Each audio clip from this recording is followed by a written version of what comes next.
Greetings, Amber Universe and teams red, blue, and yellow. This is your Decision 3 recap.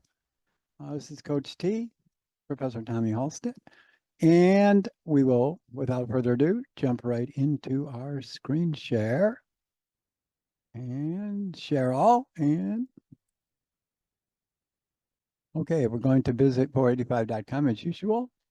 The first new tab here is for you, Amber Universe. It's a Decision 3 recap. This is our third of 5 decisions in what they call period 7 because we started in 4. This was a handover, this sim to us. And we're getting very mature and getting experience with our sliders. We'll be moving on to decision 4, which is there's 2 more decisions. 4 is the last one that has CapEx and futures. 5 is the wrap it up in the final decision week in week 7. So we are getting towards the end of the sim and everyone's doing fantastic. Red team just knocked the ball out of the park this time, as you may have seen already on Halo. And we'll jump right into this. I'm not going to make this real long today, although there are some quite different things today because decision 4 is coming up. And by now we understand the sliders, we understand market share, understand a lot of that. As you can see, red team crossed over with blue. Yellow kept their position where they're at, although they did start turning up a little bit and they did fix their problem in image, which had no price last week. So we fixed that. And red just did fantastic, as you can see here. Let me jump into this. As you remember, maybe you recall from the previous, if not, you can also look at them. They're on the other 2 recaps here, but decision 1, low cost, blue absolutely tanked. They were way down at the bottom of the screen. They have now fixed that and are almost positive. Last week, yellow was way, way down here. And they actually, in the first decision, yellow was way up here. They did really good in image. And then they overinvested in engineering, underinvested in marketing, and increased the price. And that really gave them a problem. Blue has done well. It grew. Decision 1 grew. Decision 2, decision 3 was way up here, and they backed off for decision 2. And there's a couple of reasons for that we'll show you.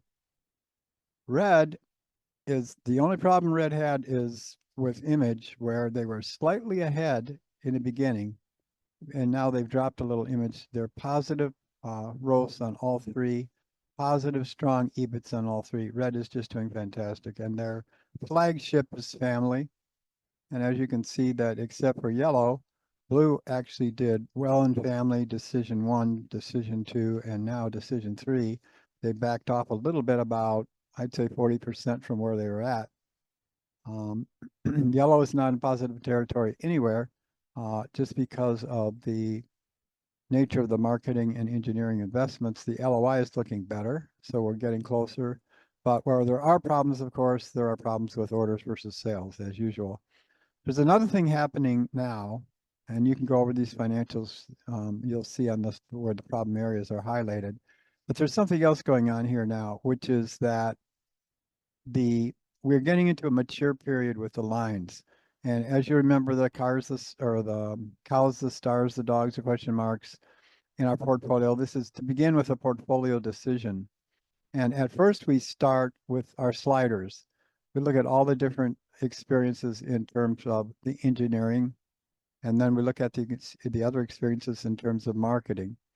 Now, I showed you this last week on Halo, which is our consumption wheels and how they tie to pollution, expanded and expensive capex, etc. Well, that's just one of what, nine of these. So if you look at all of these, what we were doing is looking at what do the customers need and how do we match them to this. So this would be a typical kind of low cost, but you know that when you saw the idea of consumption, that the higher you go, the better, especially for eco.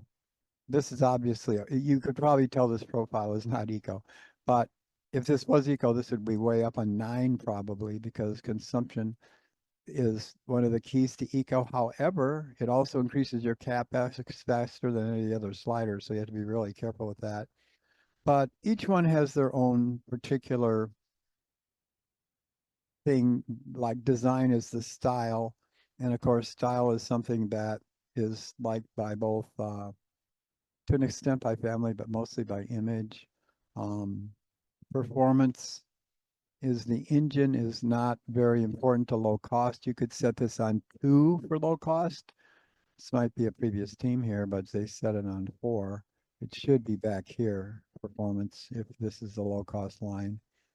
Again, comfort is something that's not as important, but robustness is. Now, since we did consumption, there's a little bit of confusion on what is robustness. Robustness is durability. It's basically long-term use.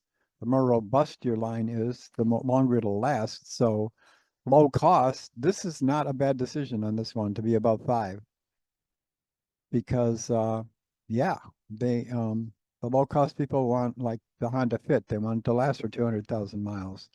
So in other words, every one of these fit the way they fit with each of the lines. We should know that by now, but that's not portfolio theory. That's basically what happens with our sliders compared to what the customers want and need. Portfolio theory is the fact that in addition to knowing that these purchase criteria match the different lines and some are higher or lower, and we do that with the sliders.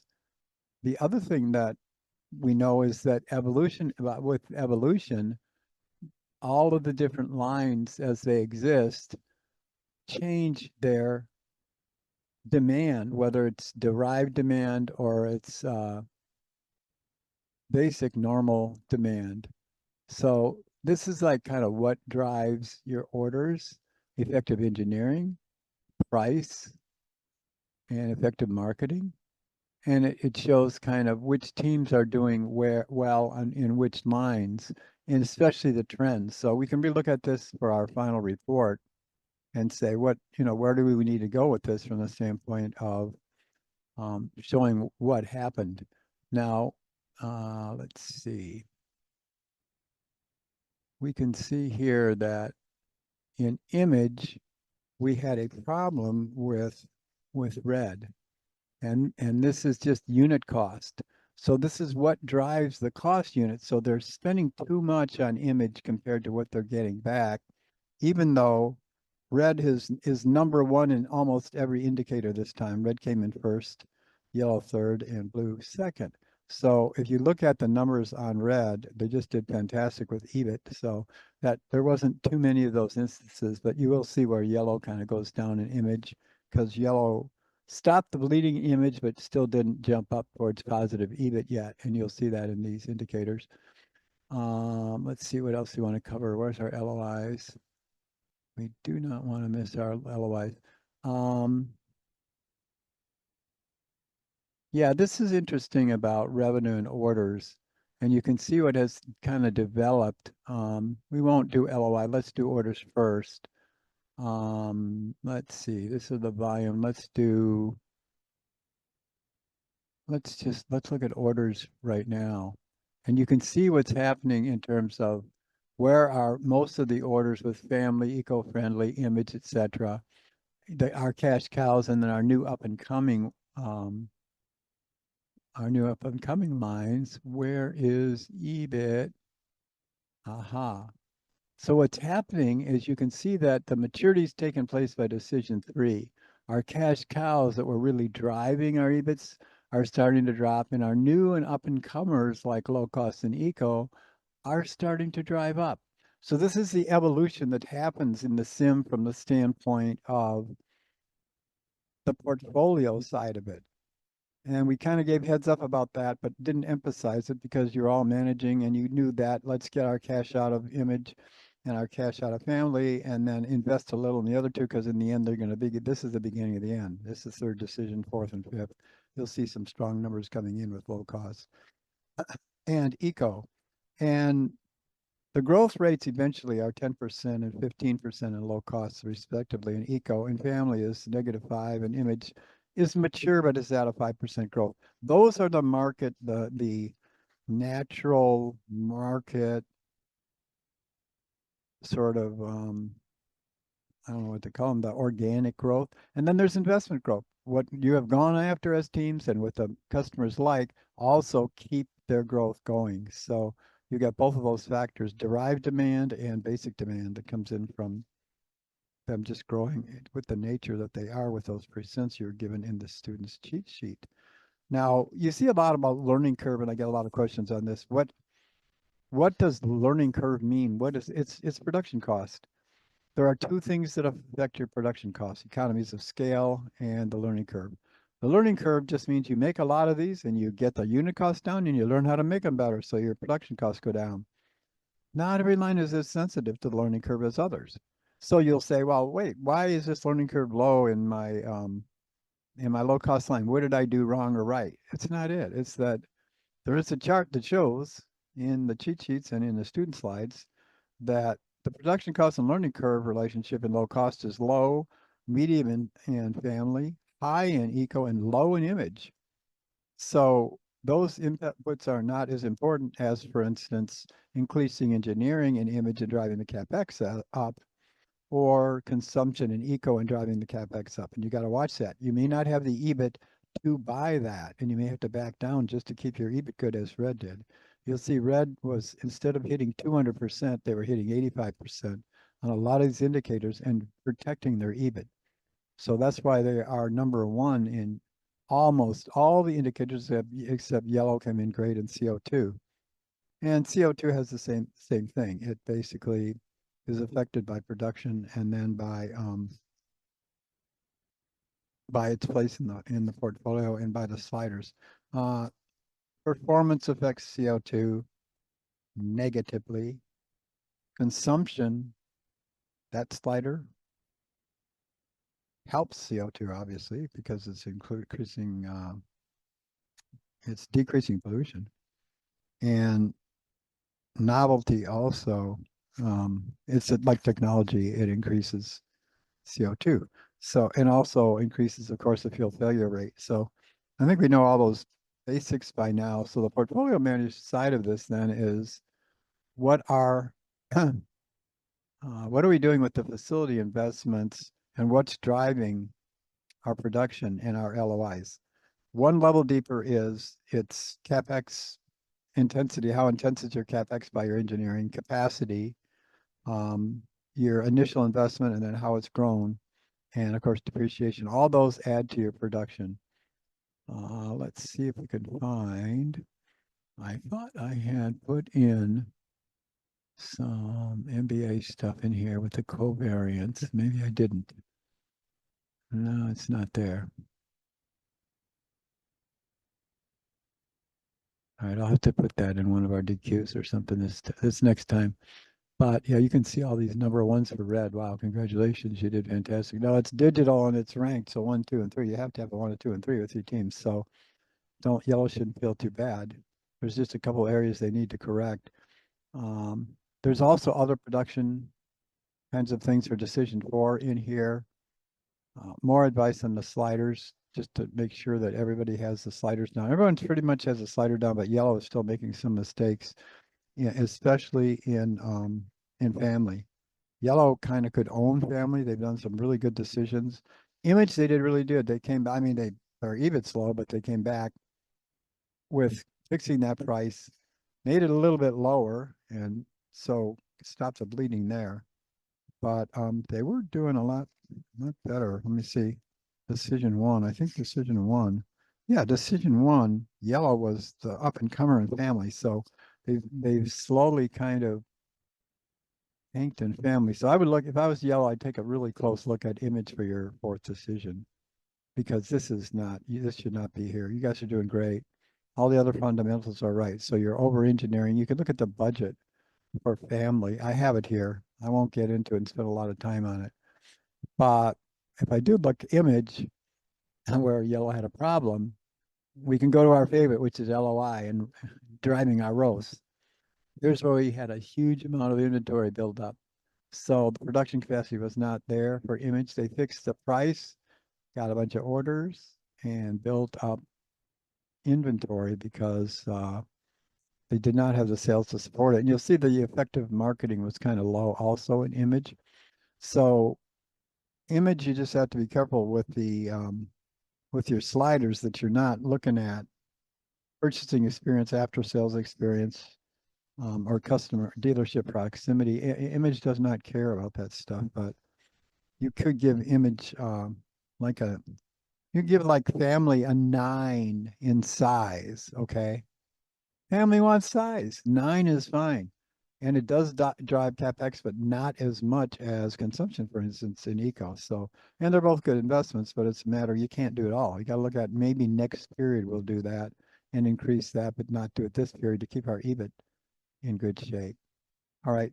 So we see what's going on with problem with yellow and image. Uh, Low cost flattened out here. This is the zero line. Everybody's kind of come closer to it, although Blue team had an interesting. Blue did well, but the LOI got interesting because they had a bunch of sales they weren't ready for, and they lost these orders instead of staying straight on the zero line. But everybody did a little bit better there. Let's see if we can find family. We already looked at family, right? Because yellow. No, we looked at image. Family was the same story. Yeah, family. Here's our zero line. Everybody's kind of getting it right, except yellow built a bunch of inventory up in family again. So we got, effective. We got a lot of marketing going on, but that's not as effective. We're not getting the orders we need, and we're not getting the demand we need. So we're building the inventory. We've got the production going fine. The other side is where the production isn't going so good. Production doing fine, but we're just not selling them. So you always got those two issues. I want to tell everybody did really well on one of these. Everybody got the trends are really good on this. Everybody is getting closer to zero on this, although I think Blue overshot in terms of spending money on marketing, but not having the production to catch up. And I think the low cost. Yeah, this is low cost. So this is what happened with Blue and low cost. And we saw in the sliders that Red did really well in low cost. They built inventory and they cut about 1/3 of their EBIT out, but they still did good. And Yellow did better than, not as well as Red, but better than Blue in low cost. So you can see they built the inventory and they're kind of tilting back down. But all right, we looked at low cost. We look at eco-friendly.